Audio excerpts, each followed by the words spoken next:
Grazie al lavoro della Polizia Municipale e del sistema di videosorveglianza sono stati individuati in tempo record i due protagonisti delle corse col surf elettrico questa mattina lungo il Canal Grande.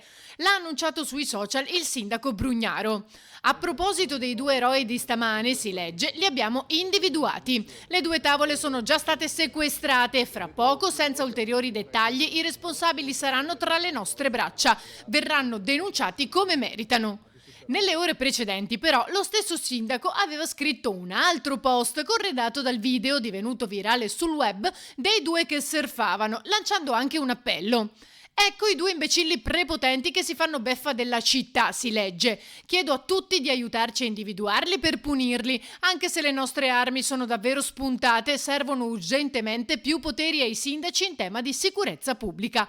A chi li individua offro una cena, aveva scritto. Sostenuto anche dal sindaco di Gallio, a sua volta disposto a offrire una cena a chi li trovasse. Mi associo a Brugnaro nel compartecipare appunto a pagare la cena o il pranzo a chi magari riuscirà a segnalare e ad individuare questi soggetti. Io sono d'accordo con Brugnaro e anche qui purtroppo ogni anno registriamo casi di maleducazione dilagante. Io dico sempre la mamma degli imbecilli è sempre incinta purtroppo.